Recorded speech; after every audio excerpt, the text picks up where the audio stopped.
Assalamualaikum warahmatullahi wabarakatuh. Perkenalkan, saya Catur Ambarwati, NPM 1718011148 dari kelompok CSL 4 akan melakukan anamnesis psikiatri. Selamat siang Ibu, perkenalkan saya Dr. Ambar yang sedang berjaga di klinik pada siang hari ini. Maaf kalau boleh tahu ada yang bisa saya bantu? Mengantarkan suami saya, Dok. Oh, mengantarkan suaminya Bu ya. Suaminya di depan ya Bu ya? Iya. Ya, baik, kalau boleh tahu suaminya ada keluhan apa ya Bu? Sering marah-marah karena obat yang diminum sudah habis, Dok. Oh, kalau sering marah-marah karena obatnya yang diminum udah habis ya Bu ya. Baik, kalau saya minta identitas ini ya Bu ya, apa suami Ibu sama Ibu. Ini mungkin nanti saya juga akan melakukan beberapa pertanyaan. Mungkin ini sedikit pribadi pertanyaannya, tapi saya harap Ibu dapat menjawab yang sebenar-benarnya. Apakah Ibu bersedia? Bersedia, Dok. Bersedia. Nama suaminya siapa Ibu? Budi. Budi. Umurnya? 39 tahun, Dok. 39 tahun. Agamanya? Islam. Islam ya Bu ya. Kalau boleh tahu pendidikan terakhir suaminya apa Bu? Kelas 2 SMP, Dok. Kelas 2 SMP. Berarti nggak tamat SMP ya Bu ya? Enggak, Dok. Enggak. Suaminya pekerjaannya apa Ibu? Guru, Dok.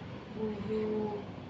Oh, jadi gurunya itu dulu apa sekarang masih bekerja? Dulu, Dok. Oh, dulu. Sekarang berarti nggak bekerja Bu ya? Enggak. Enggak. Alamatnya di mana Ibu? Seperti banyak. Seperti banyak. Oke. Saya lanjut ke identitas Ibu ya. Kalau Ibu sendiri namanya siapa? Dini. Dini. Umurnya? 35 tahun. 35 tahun. Agamanya Islam juga ya Bu ya. Alamatnya setibanya juga ya Bu. Ya. Nah, kalau boleh tahu pekerjaan Ibu apa Bu? Guru. Oh, guru. Ibu ini hubungan dengan pasien ini ya Bu ya, istrinya ya Bu ya, istri sahnya ya Bu ya. Ya, baik Ibu. Tadi kan Ibu datang ke sini ingin mengantarkan suaminya kontrol ya Bu ya, karena obat yang diminumnya udah habis. Nah, terus kemudian Ibu tadi suaminya marah-marah ya Bu ya, gara-gara obatnya itu habis. Nah, kalau boleh tahu marahnya itu sejak kapan ya Bu ya, sering marah-marahnya? 2 hari yang lalu, Dok. 2 hari yang lalu. Nah, itu marah-marahnya tuh dia sering-sering muncul seperti itu apa baru pertama kali ini Bu? Sering sekali, Dok, karena yang obat yang diminum sudah habis. Oh, jadi sering muncul kalau obat yang diminumnya itu udah habis ya Bu ya. Oke, baik, ada keluhan lain nggak Bu, kayak yang lainnya gitu, perjalanan penyakitnya gitu gimana ya Bu? Itu sering mendengar atau bisikan orang ngobrol gitu, Dok. Terus melihat penampakan menyerupai kuntilanak. Ia juga merasa mencium bau-bau busuk. Terus ia juga saat menonton acara televisi, ia merasa ditertawakan dan diejek sehingga ia sering marah-marah gitu, Dok. Terus kayak pas suami Ibu itu kayak ada yang merasa mencolek gitu nggak Bu? Tapi tidak ketahui Itu sering orangnya. juga, Dok. Oh, itu juga sering juga. Pernah mau bicara sama Ibu ya? Pernah, Dok. Sering. Iya. Terus kemudian ini kayak suami Ibu itu pernah ini nggak Bu, bilang ke Ibu kalau pikirannya dia tuh bisa dikendalikan gitu, Oh, bisa iya. dikontrol. Iya, itu sering juga. Sering juga. Terus keluhan lain seperti kayak waktu mengecap merasakan rasa-rasa yang asin, manis atau apa gitu Bu. Sering, Tapi Dok. tapi nggak ada makanannya. Iya, merasakannya asin, Dok. Oh, masaknya asin itu sering ya Bu ya? Sering. Sering. Terus kalau boleh tahu keluhannya itu sejak kapan ya Bu ya itu dimulai? Sejak 2008, umurnya 27 tahun itu, Dok. Oh, 27 tahun. Nah, dulu itu udah pernah dibawa ke rumah sakit gitu belum Bu? Udah pernah dari keluarga membawa ke rumah sakit dan Iya. dari rumah sakit disarankan untuk rawat inap, namun dari keluarga dibawa kembali pulang. Terus pernah diantar ke rumah sakit lain dan dari rumah sakit lain disarankan untuk rawat jalan dan kontrol setiap bulan. Setiap kontrol diberi obat, Dok. Kalau boleh tahu obat-obatannya itu apa ya Bu? Ada chlorpromazine, ada Haloperidol, haloperidol, terus ada trihexyphenidyl. iya itu, Dok. Oh, berarti dikasih 3 obat itu ya Bu ya.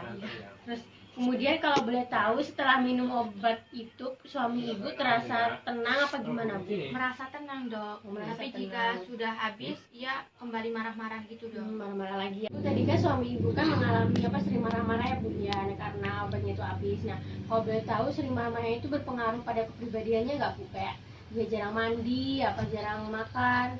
Ya, Dok, karena ia sering emosional jadi ia jarang makan, jarang mandi, Dok. Oh, jadi dia jarang mandi dan jarang makan ya Bu ya, berpengaruh berarti ya Bu ya. Terus kalau boleh tahu dulu itu suami ibu apa pernah terkena trauma karena kecelakaan nggak bu? Tidak pernah dok. Nggak pernah. Terus ada penyakit di kepala gitu nggak bu, kayak tumor? Tidak pernah dok. Nggak pernah juga. Terus apakah suami ibu mengkonsumsi alkohol, narkoba, sama merokok? Suami saya pernah mengonsumsi narkoba, ia juga merokok dan mengonsumsi alkohol dok. Berarti tiga-tiganya itu pernah semua ya bu ya. Terus maaf kalau boleh tahu, apakah sebelumnya suami ibu mengalami gangguan psikiatri? Tidak pernah dok. Tidak pernah ya bu ya. Oke, baik. Maaf ibu, saya akan menanyakan riwayat pribadi suami ibu ya bu ya. Dulu suami ibu lahirnya bagaimana bu? Normal apa enggak? Lahirnya normal dok dan dibantu juga oleh bidan. Oh, berarti normal apa, lahirnya itu diinginkan ya bu ya sama keluarganya. Terus kalau boleh tahu dulu tumbuh kembangnya bagaimana bu? Sesuai apa enggak? Suami saya tumbuh kembangnya itu baik sesuai umur anak-anak normal. Jadi suami saya tidak ada gangguan tumbuh dan berkembangnya dok. Oh, berarti tidak ada gangguan sama sekali ya bu ya terhadap tumbuh dan kembangnya. Terus kalau boleh tahu pendidikannya bagaimana bu, pendidikan suami ibu? Suami saya hanya sampai kelas 2 SMP. Namun saat SD dan SMP suami saya tidak pernah mengalami masalah baik akademik maupun sosial dok. Jadi suami ibu itu cuma sampai 2 SMP ya bu ya. Terus maaf bu, kalau untuk pekerjaannya bagaimana ya bu ya suami ibu? Tadi kan katanya dulu pernah buruh, sekarang tidak bekerja. Nah itu bagaimana ya bu ya riwayat ceritanya? Suami saya sekarang lagi tidak bekerja. Awalnya kerjanya buruh, namun karena ada pengurangan pegawai jadi suami saya berhenti. Oh, jadi berhenti ya bu ya. Bu kalau boleh tahu, suami ibu itu mengikuti kegiatan seperti keagamaan lain gitu nggak bu? Tidak ada dok. Tidak ada ya bu ya, kayak organisasi-organisasi lain itu nggak ada ya bu ya? Nggak ada. Terus untuk ibadahnya sendiri bagaimana ya bu ya? Apakah ibadahnya taat, rajin? Suami saya ibadahnya kurang taat dok. Oh, ibadahnya berarti kurang taat juga ya bu ya. Terus baik ibu, saya akan menanyakan riwayat keluarganya bu ya. Nah kalau boleh tahu, di bagian keluarganya itu apakah ada hal yang mengalami gangguan yang sama seperti suami ibu? Ada dok. Sepupu suami saya juga mengalami hal yang sama. Oh, jadi sepupu suami ibu itu juga mengalami hal yang sama kayak suami ibu ya bu Iya ya? dok. Nah, terus maaf bu, apakah hubungan suami ibu sama keluarganya itu baik, nggak ada masalah? Baik dok, tidak ada masalah. Baik ya bu ya, berarti nggak ada masalah bu ya. Terus kemudian pendapat keluarga terhadap pendapat keluarga bagaimana terkait keluhan yang dialami oleh suami ibu bagaimana? Kami sebagai keluarga merasa simpati atas keluhan yang dialami suami saya dok. Oh, jadi keluarga itu bersimpati ya bu ya terhadap keluhan yang dialami suami ibu, enggak acuh tak acuh gitu enggak ya bu ya? Berarti peduli terhadap suami ibu ya bu ya. Nah maaf ibu, apakah ada faktor lain yang membuat keluhan itu tuh muncul lagi, ada nggak bu? Ada dok. Anak saya seminggu yang lalu meninggal dunia. Oh, jadi seminggu yang lalu anak ibu meninggal dunia bu ya, makanya suami ibu ini muncul lagi ya bu ya keluhannya, walaupun selain dari obat-obatnya yang habis itu ada faktor lain ya bu ya. Terus ini bu pertanyaan yang saya sampaikan ke ibu sudah selesai, yang saya tanyakan itu sudah selesai. Nanti saya akan menanyakan lagi ke bapaknya, ke suami ibu. Jadi nanti ibu tolong panggilkan suaminya bu ya, suruh datang ke sini. Nanti silakan ibu menunggu di luar, gantian ya bu ya. Selamat siang pak. Selamat siang Bu. Kenalkan, saya Dr. Ambar yang sedang berjaga di klinik pada siang hari ini. Baik, kalau betul dengan bapak siapa? Dengan Bapak Budi. Bapak Budi. Bapak Budi umurnya berapa pak? 39. 39 tahun ya pak. Tanggal lahirnya kapan pak? 20 Juni 1981. 20 Juni 1981. Maaf pak, nanti saya akan menanyakan beberapa pertanyaan ya pak ya. Mungkin ini sedikit tidak nyaman bagi bapak dan sedikit pribadi. Saya harap bapak dapat menjawab pertanyaan saya sebenarnya ya pak ya. Ya, Apakah bersedia? bersedia. Bersedia. Baik, bapak rumahnya di mana pak? Di Sukribanya. Di Suktibanya. Terakhir sekolah kapan pak? SMP. SMP ya pak ya. Kalau boleh tahu bapak sekarang lagi di mana pak? Di rumah sakit. Di rumah sakit ya pak ya. Terus ini bapak tahu nggak saya siapa? Dokter. Dokter ya Pak ya. Ya. Kemudian lanjut ya Pak ya. Jadi Bapak kesini sama siapa Pak? Sama istri saya. Sama istrinya ya Pak ya. Istrinya lagi di mana Pak? Lagi di luar ya Pak ya? Ya. Lagi di luar. Baik, Bapak tahu nggak Bapak dibawa ke sini tuh ngapa? Nggak tahu dok. Setahu saya tadi marah-marah di rumah, terus diajak sama istri saya jalan-jalan. Oh, jadi Bapak tadi itu marah-marah ya Pak ya awalnya. Terus diajak sama istri Bapak jalan-jalan, tapi malah dibawa ke sini ya Pak ya. Oke, Bapak tahu nggak sekarang itu pagi, siang, sore apa malam Pak? Siang dok. Siang ya Pak ya. Oke. Terus Bapak kira-kira tadi ke sini jam berapa ya Pak? Jam 12 siang. Seingat saya kesini dengar azan. Jadi dari Bapak ke sini itu pas azan ya Pak ya, jam 12 siang berarti ya Pak ya. Oke, gini Pak, tadi kan saya sudah ngobrol-ngobrol sama istri Bapak yang di depan tadi. Nah, istri Bapak itu bilang kalau Bapak itu sering dengar bisikan-bisikan gitu. Nah, itu benar nggak Pak? Ya benar. Benar. Bisa diceritain Pak, kenapa bisa seperti itu? Ya saya sering dengar bisi-bisian tentang kejadian saya, jadinya marah-marah bawaannya jauh. Oh, jadi Bapak itu sering dengar bisikan kayak kejelek-kejelekan Bapak itu ya, Ya. makanya Bapak itu marah-marah. Berarti ada sebabnya Pak ya.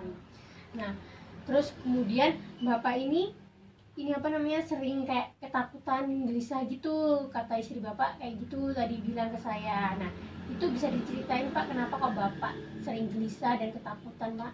Ya dok, ada yang ngejar-ngejar saya, nakut-nakutin saya, jadi saya takut soalnya saya akan dibunuh.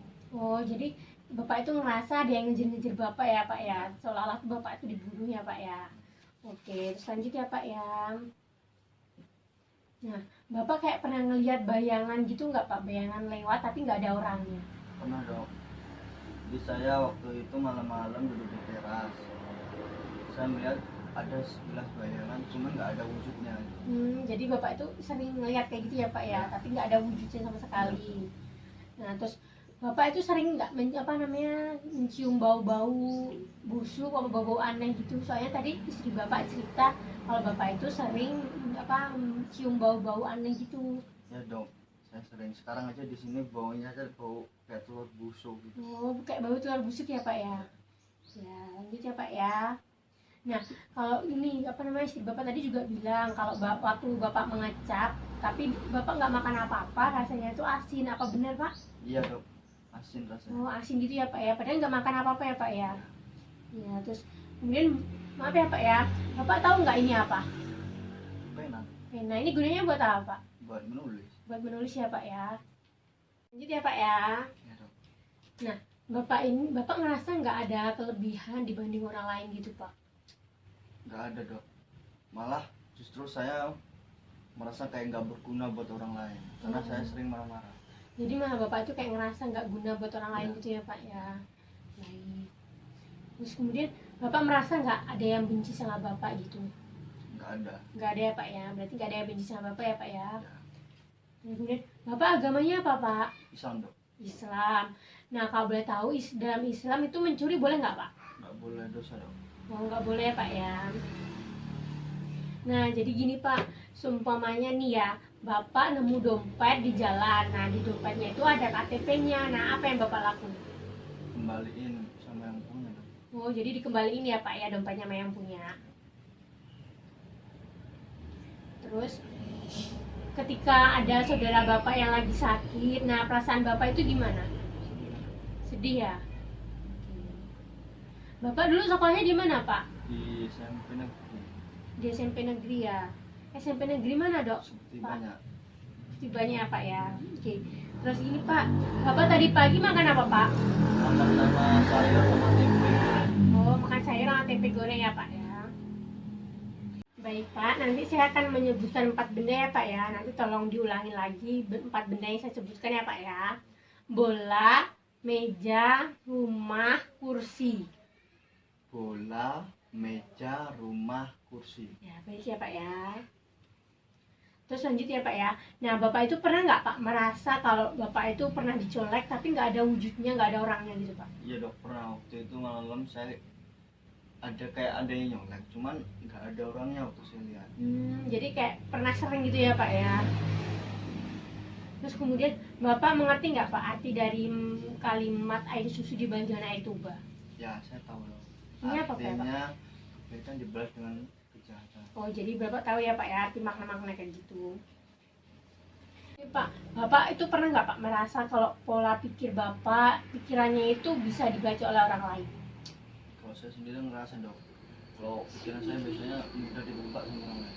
Udah ditebak gitu ya Pak ya. Ya, Nah, terus kalau pikiran dikendalikan orang lain kayak seolah-olah tuh orang lain yang mengendalikan pikiran Bapak itu sering nggak Pak? ya sering dok, karena biasanya kayak ada yang masuk ke pikiran saya, itu ngendaliin semua pikiran saya dok. Jadi sering itu ya Pak ya. Oke, terus kemudian Bapak itu kalau makan, minum, mandi itu perlu disuruh apa Bapak ngelakuin sendiri? Disuruh dulu dok. Perlu disuruh ya Pak ya. Berarti kalau nggak disuruh ya bakalan nggak mandi, Ya. nggak makan itu ya Pak ya. Oke, terus kemudian kalau saya boleh tahu perasaan yang Bapak alami itu sekarang bagaimana? Sedih, apa gembira, apa seneng? Sedih dok. Oh, sedih ya Pak ya. Baca tulisan ini apa Pak? Hari ini cerita sangat cerah ya Pak ya. Oke. Bapak bisa menuliskan kalimat Pak, terserah mau kalimat apa.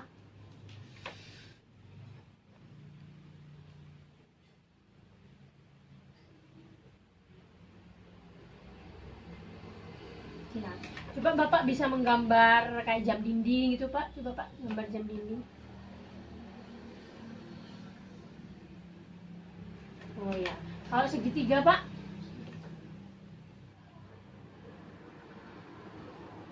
Kalau persegi Pak? Coba gambar persegi. Ya, baik ya Pak ya. Nah, Baik Pak, nanti saya akan berbicara lagi dengan istri Bapak ya Pak ya. Nanti Bapak tunggu di sini ya Pak ya. ya dok. Bu, berdasarkan tadi kan saya sudah berbicara dong ngobrol sama Ibu dan juga sudah bertanya-tanya dengan suaminya ya Bu ya. Nah, berdasarkan penilaian saya, pemeriksaan status mental dari suami Ibu, pertama dari kesadarannya dulu ya Bu ya, dari keadaan umumnya dulu. Nah, penampilannya itu umur suami Ibu itu 39 tahun. Nah, terus kemudian apa dari bentuk dari mukanya itunya tuh sesuai sama umurnya ya Bu ya. Juga berpakaiannya tuh rapi, terus ekspresinya tuh emang sedikit agak gelisah gitu ya Bu ya. Juga dia suami Ibu tuh bisa merawat diri gitu ya Bu ya. Terus kemudian kesadarannya, nah berdasarkan kesadarannya itu suami Ibu itu kesadarannya kompos mentis, dia sadar total, tidak ngantuk ataupun tidak sedang kelainan yang lain ya Bu ya. Terus kemudian kontak psikisnya Bu, nah kontak psikisnya berdasarkan yang saya nilai tadi tidak wajar Bu, kayak ada gangguan di psikisnya. Terus kemudian di perilaku dan aktivitas psikomotornya. Nah, cara tadi sudah saya lihat cara berjalannya. Nah, berjalannya itu baik, seperti tidak ada gangguan di dalam berjalannya. Terus kemudian juga pada aktivitas psikomotornya, bapaknya tadi suami Ibu waktu menjawab pertanyaan, dia bisa menjawab pertanyaan dengan benar ya Bu ya, dengan baik. Terus kemudian kontak matanya itu juga baik dengan saya. Terus dia tuh menjawab pertanyaannya itu konsisten gitu ya Bu ya. Terus kemudian di pembicaraannya, dinilai dari pembicaraannya Bu ya. Nah, dari kuantitasnya itu baik, Bapak waktu berbicara baik Bu. Dia waktu menjawab pertanyaan, dia bisa menjawab pertanyaan dan dia bisa mengungkapkan isi hatinya kepada saya. Nah, terus selanjutnya itu kualitasnya Bu. Nah, kualitasnya itu Bapak tadi bicaranya itu spontan ya Bu ya, berbicara spontan, tidak harus mikir lama gitu, tidak Bu. Terus kemudian volumenya itu normal Ibu, dan juga Bapak waktu berbicara menceritakan isi hatinya itu bisa saya pahami, mengerti gitu ya Bu ya. Terus kemudian dari sikap terhadap pemeriksa terhadap saya sendiri, sikap Bapak itu ini kooperatif, dia bisa gitu bisa sesuai gitu sama saya gitu ya. Terus kemudian dari keadaan afektifnya Ibu, nah berdasarkan keadaan afektifnya mood suami Ibu ini dia mengatakan kalau perasaannya itu sedih.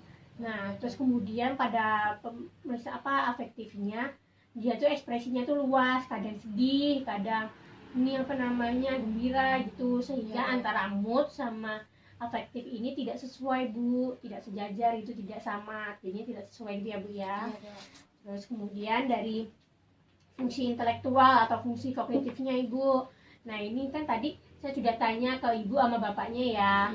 Nah kalau tingkat pendidikan dari suami Ibu tadi, suami Ibu tuh hanya hanya sampai SMP, tidak sampai tamat malahan ya Bu ya. Terus kemudian daya konsentrasinya tadi saya sudah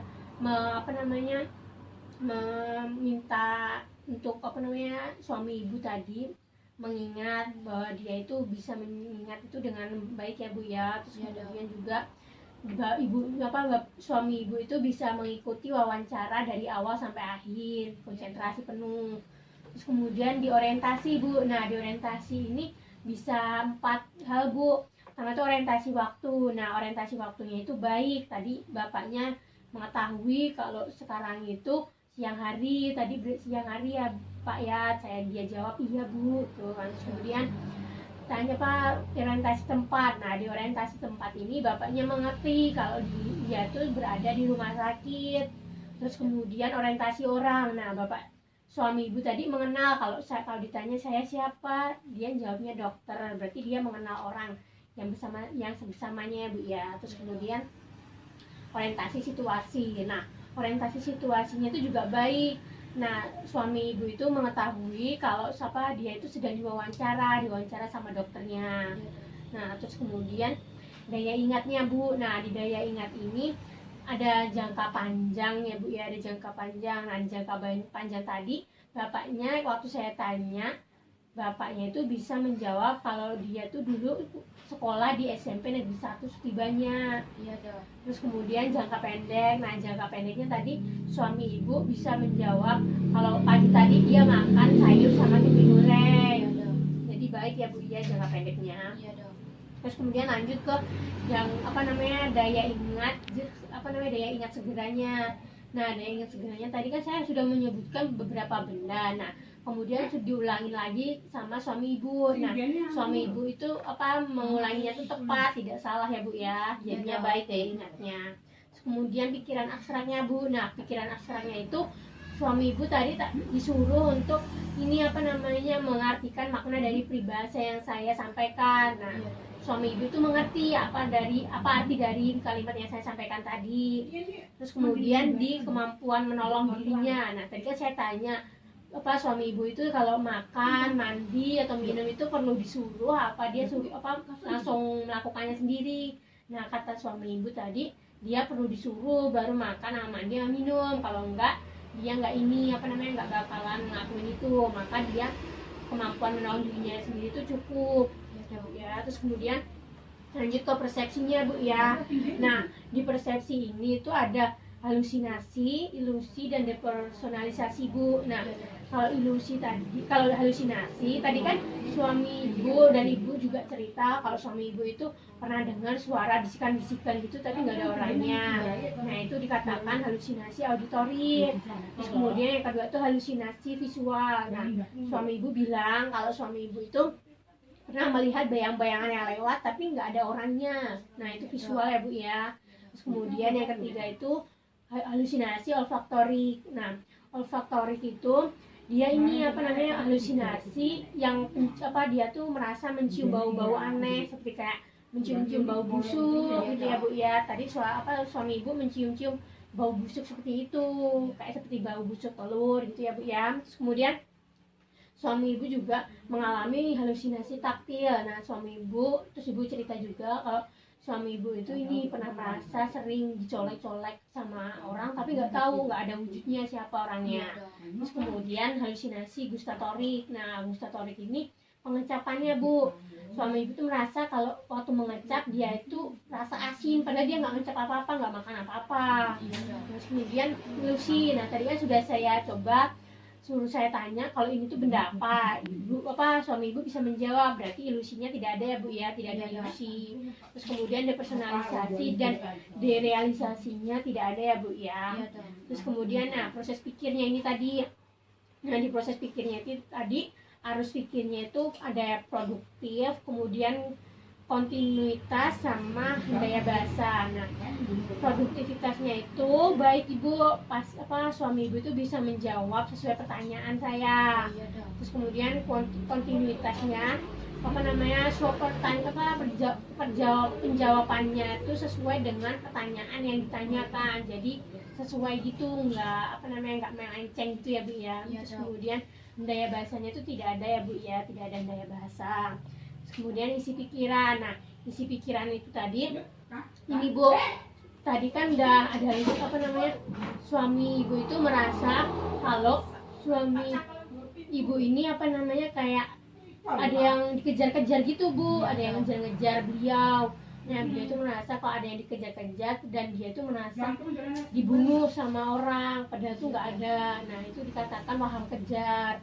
Terus kemudian ini pengendalian impulsnya bu. Nah, pengendalian impulsnya itu sangat cukup ibu, karena suami ibu itu bisa mengontrol dirinya, bisa mengendalikan dirinya supaya tidak emosi. Kan tadi kata ibu, suami ibu kan sering emosional ya bu ya, sering marah-marah. Nah, kemudian dari nilainya. Nah, nilainya itu nilai norma sosialnya itu baik ibu. Bapak ini norma baik ya pak ya, bisa beraktivitas di lingkungan sosialisasi di lingkungan sekitar itu baik. Terus kemudian ini uji daya nilainya. Nah, uji daya nilainya itu juga baik ya bu ya. Terus kemudian juga penilaian realitasnya. Nah, penilaian realitasnya itu bapaknya itu ini terdapat gangguan halusinasi. Nah, halusinasi seperti yang saya jelaskan tadi sebelumnya bu ya. Iya dok. Terus kemudian ada ini persepsi ini pasien tentang dirinya sendiri dan kehidupannya. Nah, pasien itu bisa menyadari kalau dirinya itu merasa sehat gitu bu. Oh, iya dok. Nah, terus kemudian tilika. Nah, tilikanya itu derajat 1 ibu. Nah, derajat 1 itu bahwa suami ibu atau pasien itu merasa kalau dirinya itu sehat, tidak sakit sama sekali. Iya Terus dok. kemudian saya nilai tingkat kepercayaannya, dapat kepercayaannya berdasarkan cerita ibu, berdasarkan cerita bapak, bahwa kalian berdua itu bisa saya terima, bisa saya dapat saya percaya kalau ceritanya itu benar-benar gitu ya bu ya. Terus kemudian berdasarkan penilaian tadi itu saya terus saya nilai, saya periksa bahwa hasilnya itu suami ibu terkena skizofrenia.